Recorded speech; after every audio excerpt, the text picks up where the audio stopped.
Let's talk about Henry Kissinger and the destruction of Cambodia. Cambodia would gain its independence from the French peacefully in 1953 and would attempt to remain neutral during the Vietnam War, and the northern and southern part of Vietnam were fighting, with the United States taking the side of the South Vietnamese.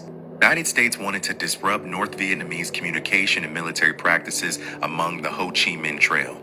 The Ho Chi Minh Trail cut across the eastern side of Cambodia. Henry Kissinger wanted to disrupt these operations and came up with Operation Menu. Operation Menu was an illegal, secret bombing campaign developed by Henry Kissinger to bomb Cambodia. It used breakfast, lunch, dinner, snack, and dessert as code words of different bombing areas and targets of interest within Cambodia. It lasted from 1969 to 1973 and saw 2.7 million tons of bombs dropped on 113,000 different areas of Cambodia. It saw the death of hundreds of thousands of Cambodians. This campaign of bombing in Cambodia would lead to years of destabilization, distrust between its citizens and its government, a coup d'etat, rise of the Khmer Rouge, militant uprising in Cambodia that led a genocidal campaign that killed counter-revolutionaries, minorities, and political opponents. This genocidal campaign saw between 1 and 3 million Cambodians dead. Henry Kissinger is not 100% responsible for the genocide in Cambodia, but there is absolutely blood on his hands and his legacy. Alright, Shalom. First and foremost, I want to begin by giving all praises to Yahweh, Bahashem Yahweh Shai, Bahashem Rakakwadash. Double honors to the elder apostles of Great Millstone, and Shalom to you brothers that are laboring and pushing this word in truth and sincerity and with charity. And as you saw from the clip that I just played, this is Henry Kissinger, who just a couple days ago passed away. And obviously this guy is a Edomite, and the things that he's done and the blood that he has shed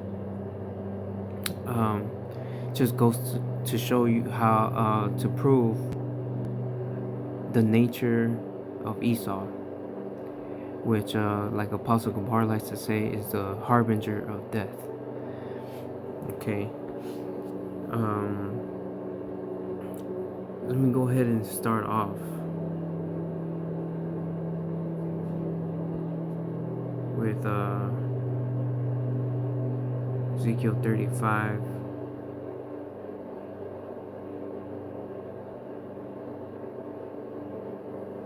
and 5. I'll start at 5. The point is in verse 6, but let me get it in the NLT, right? It says, Ezekiel 35 and 5, your eternal hatred for the people of Israel led you to butcher them when they were helpless, when I had already punished them for all their sins. Okay, talking about that perpetual hatred between Jacob and Esau, and the amount of bloodshed that they did to us when we were already punished for our iniquities, when the time of our iniquity already had an end. Okay, it says, as surely as I live, saith the sovereign Lord, since you show no distaste for blood, I will give you a bloodbath of your own. Your turn has come. And this is just one example of the bloodshed that they have done. They do this everywhere they go, all over the world, dropping bombs, destabilizing economies, governments, all right, everywhere they go. Places that are rich in natural resources that should be flourishing in their country, in their economy, if they were able to utilize those things. But since Esau Edom, okay, has to be this harbinger of death, and says he needs to have his hand everywhere on the face of the planet Earth and stick his business everywhere it doesn't belong. All these states and countries are considered third world countries. Venezuela, Argentina, what he did in Cambodia, Vietnam, the Philippines, okay, all over the so-called Middle East, right? all these things that he's done. This is the devil that the Bible speaks of.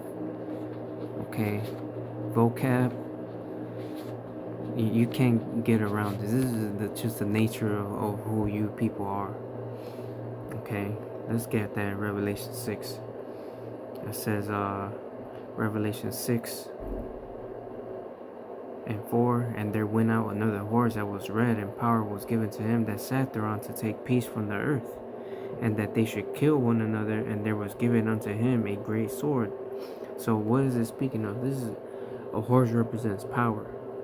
Okay, as it says in the book of Ecclesiastes, I have seen servants walking on the earth, and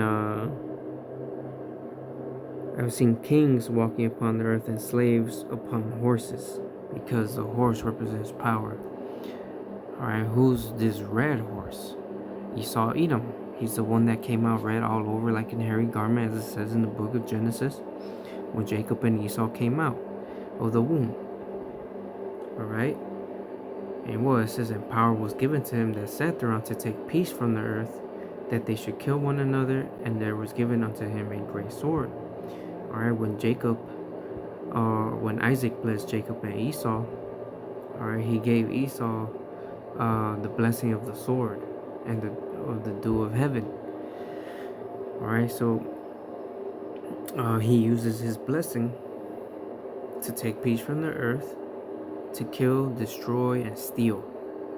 Alright, let's get that in John 10:10. It says, the thief cometh not but for to steal and to kill and to destroy. I am come that they might have life, and that they might have it more abundantly. Okay. Now, which one of these two represents Esau Edom? To kill, steal, and destroy, or to give life and to have it more abundantly? You know, their actions speak for themselves. Okay, this is why Yahweh Bashim Yahushai needs to come and save his elect. Because if this world is going to continue on the way it is, there'd be no flesh left to save. Again, this is a harbinger of death. He will eventually kill everybody, including himself, just because he doesn't want anybody else to have anything except for him. Alright, and that's where this whole world is heading into, total control of you and of everything that you have. You won't have anything. You will own nothing and be happy. Alright, once they implement the MOTB, that's when we're gonna be getting out of here real soon. Alright,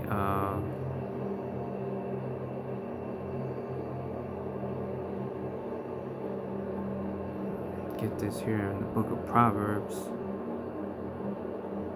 27:20. Hell and destruction are never full, so the eyes of men are never satisfied. Alright, so death, you know, the grave, there's many people die every day, right? And that's gonna continue to happen.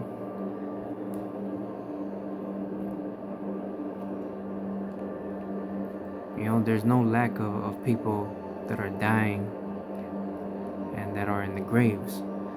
So the eyes of man are never satisfied. How much more Esau Edom, whose desire is as hell, right? This tells you that in Habakkuk. Let's get it.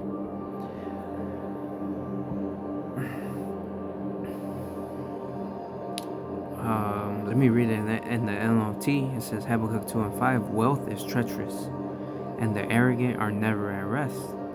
They open their mouth as wide as the grave, and like death, they are never satisfied. In their greed, they have gathered up many nations and swallowed up many people. Right? Wealth is treacherous, and Esau Edom has the love of money, which is the root of all evil. Okay? And they open their mouth as wide as the grave, and like death are never satisfied. Okay, the grave does not lack bodies and death. Alright? The eyes of Esau and the eyes of man in general are never satisfied.